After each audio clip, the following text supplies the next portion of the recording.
Y hablamos ahora de revista de prensa de hoy, lunes 7 de marzo. Rosa, bienvenida. Comenzamos una semana también que promete ser muy movida en todo el ámbito noticioso, con la guerra en Ucrania y mucho más. Pero ahora vamos a fijarnos en la cobertura de esta guerra en Ucrania, como lo hemos venido haciendo.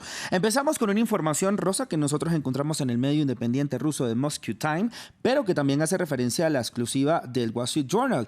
Rusia, dice así, estaría reclutando sirios para combatir en Ucrania, según fuentes del ejército de Estados Unidos, es decir, mercenarios sirios para la guerra en Ucrania.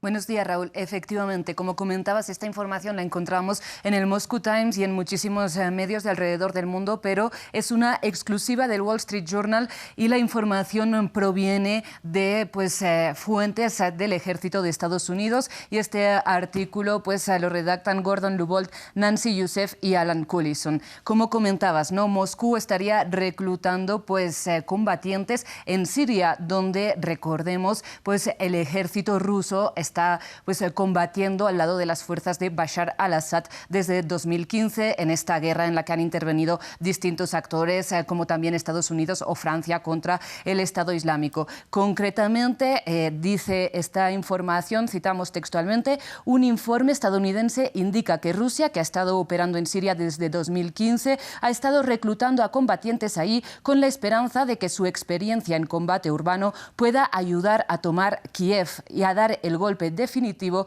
al gobierno de Ucrania.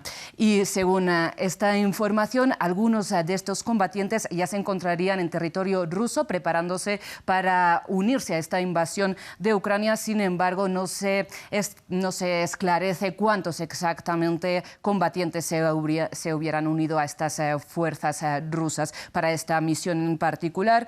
Y bueno, como comenta el Wall Street Journal, esto deja entrever una posible escalada de la violencia en Ucrania, si esto es posible, pero recordemos que también hay combatientes extranjeros uniéndose al bando ucraniano, ¿no? Sumándose a esta legión extranjera creada por el presidente ucraniano Volodymyr Zelensky. Vamos ahora, Rosa, a ver el reportaje del New York Times que narra la preparación de los veteranos de guerra de Estados Unidos decididos a ir a luchar del bando ucraniano, Rosa.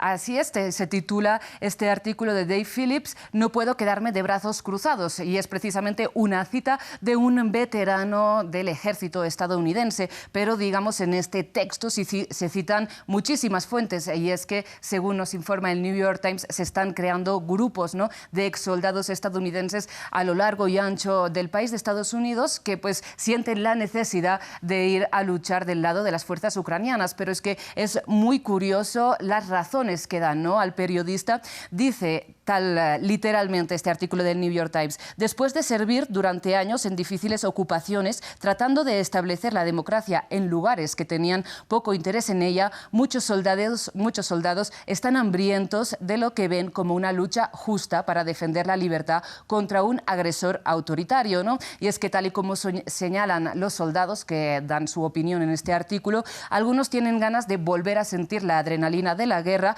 pero otros lo ven como una oportunidad de reparar las misiones fallidas en Irak o en Afganistán. De hecho, David Ribardo, uno de los veteranos de guerra que es citado en este artículo, dice: es un conflicto que claramente tiene un bando bueno y uno malo, y quizá esto es lo que lo diferencia de otros conflictos recientes. Muchos de nosotros vemos lo que está pasando y solo tenemos ganas de coger un rifle e ir para allá. Solamente recordar que el gobierno de Estados Unidos está intentando desalentar, ¿no?, estas ganas de soldados veteranos del ejército de Estados Unidos de ir a Ucrania, porque dice que esto podría hacer escalar todavía más el conflicto, ¿no?, y que hay otras formas de ayudar al pueblo ucraniano. También Rusia ha dicho que no va a considerar a los soldados extranjeros como soldados, sino como milicianos, y que no les va a aplicar el derecho humanitario como prisioneros de guerra. Rosa, y rápidamente continuamos en el tema referente a nuestros compañeros de profesión. Es que distintos medios de comunicación han decidido suspender transmisiones desde Rusia o sacar a sus corresponsales. ¿Qué pasa? Pues que después de esta ley que fue aprobada el viernes pasado, en que se perseguía a las personas que difundieran noticias falsas sobre pues, el ejército ruso, distintos medios de comunicación como la BBC, Bloomberg, CBS o Radio Televisión Española, EFE, están suspendiendo sus actividades informativas en Rusia o, digamos, sacando a sus periodistas del país por miedo a que puedan enfrentarse, tal y como estipula esta ley, a penas incluso de cárcel. Rosa, gracias entonces por toda esta información. Mañana volvemos con más de Revista de Prensa. Nosotros pasamos a saludar a nuestro primer invitado del día.